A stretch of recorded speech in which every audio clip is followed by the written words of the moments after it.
Now, we need to move on to the biggest story of the day, as far as most of the world is concerned, which is the mysterious destruction of a hydroelectric dam in the south of Ukraine. I say mysterious because it's put thousands of Ukrainian lives at risk.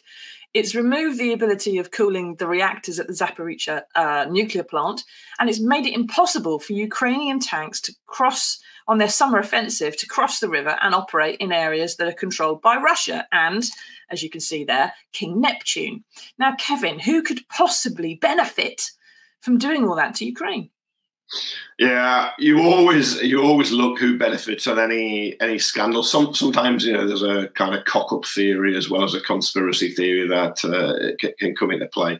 But you see, it's a clear advantage to Putin. This has happened as the Ukrainians push for their offensive. Well, now they can't use the road across the dam. They've got a problem of Kherson being flooded. 40,000 people may need moving, as you say. The nuclear power station could be jeopardized, although where it could backfire for Putin's forces is it also supplies water to Crimea, a Russian annexed area from 2014 that Putin is desperate to hold onto. But it's kind of typical of the scorched earth policy of Putin's invaders. They just trash, bombard, turn to rubble, everything. So I think that's where the finger will point. And it would be a war crime to destroy civilian infrastructure in this way. I will just say, as a quick aside, NATO did it in Serbia to some extent, targeting power stations and the TV station back at the end of the 1990s. But no, I think it's quite clear here. And the pictures in the Mirror or the live pictures as you get to the water flowing on mirror.co.uk, just absolutely incredible. It's kind of the stuff of a disaster movie, but this is absolutely deliberate. And if Putin's forces can kidnap school children, rape, murder, execute, torture, this is just an extension of it. And it's the Russians preparing to repel the long-anticipated offensive. Yeah. Then what do you think, everybody? Get into the comments. Let us know your questions. Do you think this is definitely a Russian attack? Do you think it's a Ukrainian false flag operation or something? Do you think that there's going to be a problem with the nuclear plant? Now, it should be said that there are 22,000 Russians also at risk. And as Kevin said, the drinking water is going to be limited on all sides. So whoever did this has caused damage everywhere in all directions, which is exactly the sort of thing Putin does generally like doing. He does like this scorched earth policy. Same thing's been seen in Syria. But it should be pointed out that the Ukrainians have got drones and shells. It's pretty hard to break a dam with those things. As anybody who's recently marked the Dam Busters anniversary would know, you need some pretty big explosives to break a dam.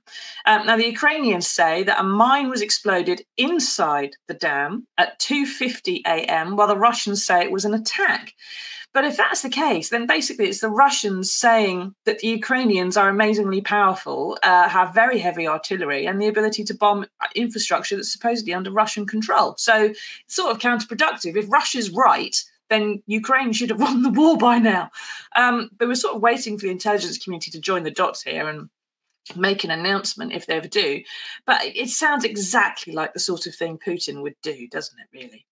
Yeah, I mean, that is exactly it. Like, if you're Ukraine, you don't want to trash your own country. You want the Russians out, and you want to be able to rebuild your country. You don't want to make that a harder task. Now, the Russians, particularly where that dam is, and that river is a boundary. It's a way of repelling Ukrainian counteroffensive. So you take out a bridge, you take out a tunnel, you take out a dam, you make it harder for the Ukrainians. And it's a war of terror. And I think it's a war crime. Will anyone ever be prosecuted? Almost certainly not. Well, have any Russian presidents lived very long after being president, Kevin? Well, I know I suppose Gorbachev did for a while. Yeltsin for a bit, but you're quite right. What used to happen in the if you look at Russian history up to 1917, you were a czar until you died. Then who came along next? Lenin, Stalin, Khrushchev, Brezhnev, Andropov, Chernenko. They all stayed as rulers until they died. Yeah, they die in power, or someone. It's more an issue of whether or not they're poisoned, stabbed, or executed. Yeah. That's the natural cause of death for a Russian president. So it may get to the point that you say Putin never really gets to stand trial for any of this stuff. Now, one of the big issues, right, this doesn't just affect Ukraine, it affects you at home as well, wherever you're watching this, because one of the big issues is that nuclear plant. It used the waters that were held back by the dam, which incidentally was also making power, so people in that area are without that too. But it was using those waters to cool the biggest nuclear plant in Europe at Zaporizhzhia. Now, if those reactor cores don't maintain a steady temperature, then the how can I put it, the reactions inside them, the radioactive reactions, can escalate and get out of control. They can go critical and get an explosion or a leak, which is exactly what we saw at Chernobyl. Well within living memory. Now, James Cleverly, the Foreign Secretary, is calling this a war crime. People are being evacuated. I suspect it's not just to avoid the wet patch, but the possibility of other things going horribly wrong. Is all that too strong, Kevin? I mean, if there is a big explosion at the plant, then that affects all of Europe, doesn't it? Yes, and that nuclear plant has been in danger month after month. It's occupied by the Russians. There's been shelling of it, both sides blaming each other. It's been fortified, so the Russians put soldiers in who then the Ukrainians can't attack, and it's terrifying because, of course, yeah, as we saw with Chernobyl, if there's a nuclear incident, of course it will affect us. It doesn't stay local, but it's also flooding agricultural land, and Ukraine was a bread basket, not just of Europe, but much of the world. It's one of the reasons food prices have gone up, the disruption to grain. So it is very serious. It's not just a war, a long way away. We can just disregard. I mean, this is on our continent. It is impacting us, and the Russians know that. There's a psychological war as well as that physical war.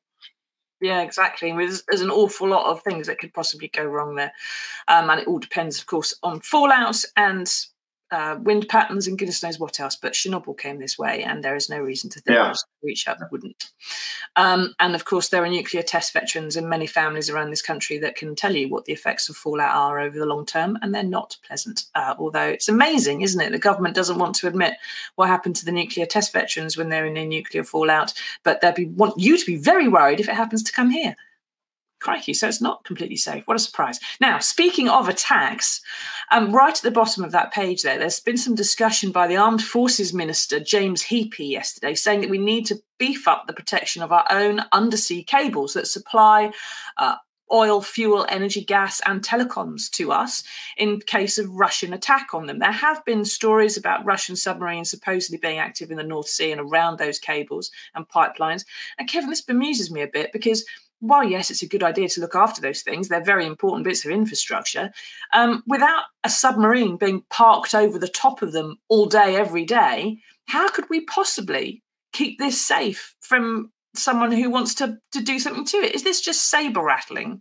Yeah, I would have thought. Are they spreading fear? What is it? Why are they doing it? Yeah, I would have thought it's just as the Russians found with the Nord Stream gas pipeline that was damaged in several points by explosions. Almost impossible to defend, as you say. You could try and track vehicles or submarine ships that you think are a threat. In fact, the Royal Navy has ordered a couple of ships for that. Not there yet, so that's going to be some time. But no, just incredibly vulnerable. We kind of lived in a world where you thought the threat wasn't there physically anymore. There's end to war in Europe. Well, the Balkans showed that wasn't the case, and now this has proved the same. And our infrastructure is incredibly vulnerable, and you can't. It's almost just an understanding with the Russians that we won't attack theirs and they won't attack ours.